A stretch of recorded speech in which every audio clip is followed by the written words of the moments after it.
மானஸ் பக்கங்கள். Hi friends, இது மாலிகாவின் கேளுங்க கதை கேளுங்க. மானஸ் எழுதிய வானவில் நெஞ்சங்கள், அத்தியாயம் 6. நம்ம குழந்தைய நாம தானே பார்த்துக்கணும் என்ற நித்யாவின் வார்த்தைகளை கேட்டு மீண்டும் உறக்கம் தொலைத்தான் வேணு.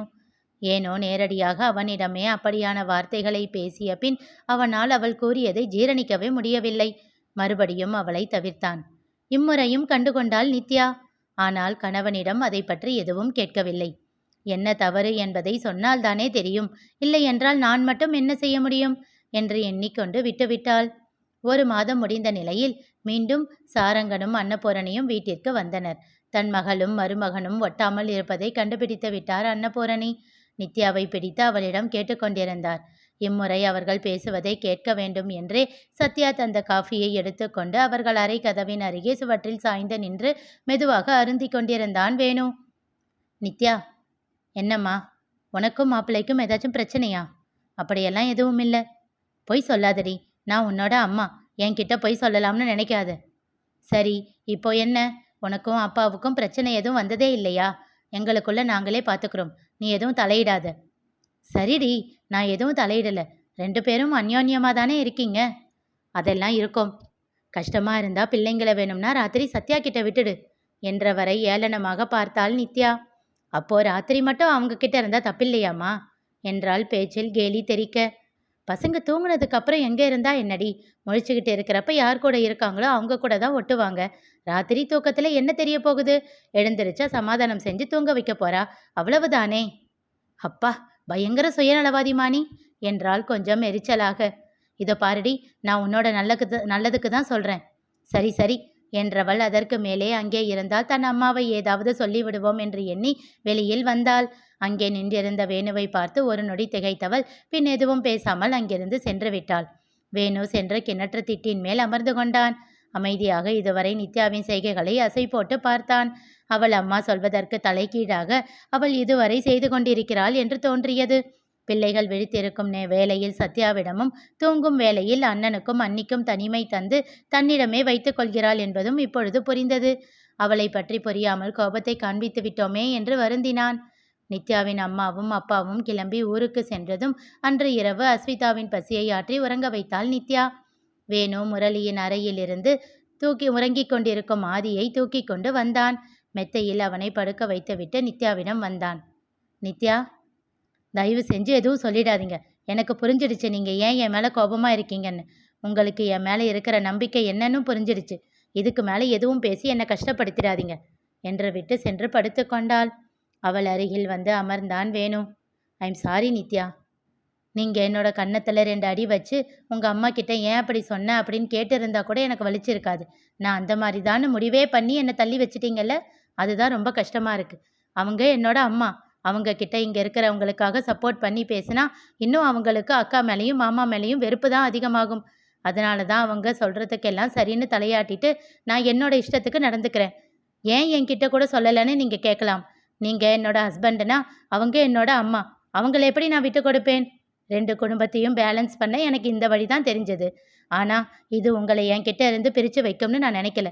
பரவாயில்ல, நான் கல்யாணம் பண்ணிக்கிட்டு வரும்போது எந்த ஒரு எதிர்பார்ப்பும் இல்லாமல் தான் வந்தேன். அதுக்கப்புறம் உங்ககிட்ட இருந்து கிடைச்ச அன்பு தான் நான் எதிர்பார்க்காதது. இப்போது அது இல்லைன்றப்போ கொஞ்சம் வலிக்குது தான். பரவாயில்ல, சமாளிச்சுக்குவேன் என்று சொல்லிவிட்டு கண்களை மூடி உறங்கி போனாள். அவள் அருகில் அமர்ந்திருந்தவனுக்கு அவளின் வார்த்தைகள் இதயத்தில் ஈட்டியாய் பாய்ந்தது. இரவு முழுவதும் அவள் அருகிலேயே அமர்ந்து அவள் முகத்தை பார்த்து கொண்டே இருந்தான். அந்த 1 மாதம் முழுவதும் அவள் அனுபவித்த வலியை அந்த ஒரே இரவில் மொத்தமாக அனுபவித்தான் வேணு. எவ்வளவு பெரிய தப்பு! என்னோட நித்யாவை நானே நம்பல. மீண்டும் மீண்டும் இதையே சொல்லி கொண்டிருந்தான். காலையில் நித்யா கண் விழிக்கும் போது அருகில் அமர்ந்து தன்னையே பார்த்து கொண்டிருந்த கணவனை கண்டாள். திடுக்கிட்டு எழுந்தவள், என்ன பண்றீங்க நீங்க? ராத்திரியெல்லாம் இப்படியே தான் உட்கார்ந்திருந்தீங்களா என்றாள் அதிர்ச்சியாக. அடுத்த நொடி அவளை பாய்ந்து அணைத்து கொண்டான் வேணு. அவனின் இறுக்கமான அணைப்பில் அவன் வருத்தத்தை உணர்ந்து கொண்டாள் நித்யா. அதன் பிறகு வேணு பொண்டாட்டிதாசனாக மாறிப்போனான். அவளை தாங்கு தாங்கு என்று தாங்க ஆரம்பித்தான். எப்போதும் காதல் பார்வை வீசி அவளை கொஞ்சியபடியே திரிவான் அவன். முதலில் நித்யா பயந்தாள். வீட்டில் எல்லோரும் இவன் செய்வதை கண்டு என்ன சொல்வார்களோ என்று. ஆனால் ஒருவரும் கண்டுகொள்ளாமல் சென்றுவிட வேறு வழி இல்லாமல் அவனிடம் கெஞ்சியும் கொஞ்சியும் பார்த்துவிட்டாள். அதுவும் பலனளிக்கவில்லை. திட்டி பார்த்தாள். ஏன், மிரட்டி கூட பார்த்து விட்டாள். அவன் மாறவே இல்லை. அவளும் பொறுத்து பொறுத்து பார்த்து ஒரு நாள் முரளியிடம் சென்று நின்றாள். மாமா, சொல்லுமா, இவர் இப்படி பண்ணிக்கிட்டே இருக்காரு, நீங்க எதுவும் சொல்ல மாட்டீங்களா? என்னம்மா, இதுல என்ன இருக்கு என்றான் சாதாரணமாக. ஓ, இப்போ எல்லாம் இவரை பார்த்து உங்க மற்ற தம்பிங்க கெட்டு போக மாட்டாங்களா? என்னம்மா பேசுற? இவனை பார்த்து அவங்க பொண்டாட்டியை எப்படி பார்த்துக்கணும்னு தெரிஞ்சுக்க போறாங்க.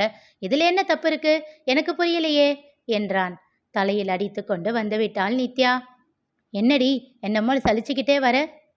இவரெல்லாம் டெரர் பீஸ்ன்னு நினச்சி கல்யாணத்துக்கு முன்னாடி எங்கள் வீட்டில் ரவுண்ட் டேபிள் கான்ஃபரன்ஸ் எல்லாம் போட்டு ஆராய்ச்சி பண்ணாங்க. இப்போதானே தெரியுது டம்மி பீஸுன்னு. அடியே, யாரடி சொல்கிற? வேற யாரு, உங்கள் புருஷனைத்தான். அப்படியே ஒன்று போட்டேன்னு வையேன், உனக்கு வர வர வாய் ரொம்ப அதிகமாயிடுச்சு. போங்க அக்கா என்று விட்டு சென்று விட்டாள் நித்யா. மறுநாள் காலை வேணுவின் மார்பில் தலை வைத்து உறங்கிக் கொண்டிருந்தவளை அலாரம் சத்தம் எழுப்பியது. எழுந்து அணைத்தவள் தன் கணவனை இறுக்கிக் கொண்டு படுத்தாள். தானும் அவளை நெஞ்சோடு அணைத்து கொண்டவன், எழுந்திருக்கலையா என்று கேட்டான். என்றால் கண்கள் திறக்காமலேயே. சில நிமிடங்கள் அங்கே மௌனம் நிலவியது. இதோ பாரு, நான் நேற்று பேச வேண்டியதெல்லாம் பேசிட்டேன். இதுக்கு மேலே நான் உன்கிட்ட எதுவும் சொல்ல மாட்டேன். எப்படியும் நீ இப்படியே இருந்தால் அண்ணனுக்கும் அன்னிக்கும் விஷயம் தெரிஞ்சு அவங்க உன்கிட்ட பேசுவாங்க. நீ ஆச்சு அவங்களாச்சு. இனி நான் நடுவில் வரமாட்டேன். உன் இஷ்டம் போல பண்ணிக்கோ. நெற்றியில் படர்ந்த அவள் முடியை காதோரம் ஒதுக்கிவிட்டு மென்மையாக நெற்றியில் முத்தமிட்டு கோரினான் வேணு. நான் பார்த்துக்கிறேன் என்று விட்டு எழுந்து தன் வேலைகளை பார்க்க ஆரம்பித்தாள் நித்யா. பெருமூச்சு விட்டவன் தன் தூக்கத்தை தொடர ஆரம்பித்தான். நந்து அண்ணா, எவ்வளோ நேரம் குளிப்ப? கத்தி கொண்டிருந்தான் நவநீதன். டேய், நான் குளிக்க வர்றப்பதான் உனக்கு நேரம் கிடைக்குமா? பக்கத்து பாத்ரூமில் குளிடா. அங்கே கிரி குளிச்சுக்கிட்டு இருக்கான். அவனை பற்றி தான் தெரியுமே, உள்ளே போனால் அவ்வளவு சீக்கிரம் வரமாட்டான்னு. அதுக்கு என்ன போட்டு ஏண்டா படுத்துற? எனக்கு கொஞ்சம் நேரம் ஆகும். போடா பேசாம. என்கிட்ட கத்துறத அவன்கிட்ட கத்தேண்டா. அவன் சொன்னா கேட்க மாட்டேன் அண்ணா, நீ தான் கேட்ப. ஆமாண்டா, நான் தானே இழிச்சவாய். எப்பவும் நான் தான் விட்டு கொடுக்கணுமா? போடா, எனக்கு வர லேட் ஆகும். இப்போ பாரு உன்னை எப்படி வர வைக்கிறேன்னு மனதிற்குள் சொல்லி கொண்டவன், டேய் அண்ணா, இப்போ வரப்போறியா இல்லையா என்று கத்தினான் நவநீதன். என்னது? டேய் அண்ணாவா? பிச்சிருவேன் பிச்சு. எங்க அதை வந்து செய் பார்ப்போம். வரேண்டா வரேன் என்றவன் 5 நிமிடத்தில் வெளியில் வந்தான் நந்தகுமரன். ஹஹஹா, எப்படி என்னோட trick? Thank you so much bro என்றவன் அவனை கட்டி கொண்டு அவன் கன்னத்தில் முத்தமிட்டு விட்டு குளியல் அறைக்குள் ஓடினான் நவநீதன். டேய் சிச்சி, போய் தொலைடா, இப்போதான் குளிச்சுட்டு வரேன், அதுக்குள்ளே எச்சில் பண்ணிட்டான் பைத்தியக்காரன் என்று சொல்லிக்கொண்டே வீட்டிற்குள் நுழைந்தான். முண்டா பனியன் லுங்கி அணிந்து துண்டால் தன் தலையை துவட்டி கொண்டே வந்தான் நந்து. அப்பொழுது சார்ஜரில் இருந்த நவநீதனின் கைபேசிக்கு அழைப்பு வரை எடுத்து பார்த்தான். நந்து அண்ணா, என் ஃபோன் அடிக்குது, எடுத்து பாரு ப்ளீஸ். யாரு கூப்பிடுறா? தெரியலடா, நம்பர் தான். ப்ளீஸ் அண்ணா, எடுத்து பேசு. சரி என்று அழைப்பை ஏற்று காதில் வைத்தான். ஹலோ என்றான். அடுத்த நொடி இச்சு இச்சு என்று 10 முத்தங்கள் இடைவிடாமல் வந்து சேர்ந்தன. ஹலோ ஹலோ, நான் நவநீதன் இல்லை, அவனோட அண்ணன் என்று அவசர அவசரமாக பதட்டத்தோடு கூறினான் நந்து. தெரியுமே என்று விட்டு அந்த பக்கம் இருந்தவள் கலகலவென சிரித்தாள். அவள் யார் தெரிந்து கொள்ள தொடர்ந்து கேளுங்க, கதை கேளுங்க. மீண்டும் சந்திப்போம்.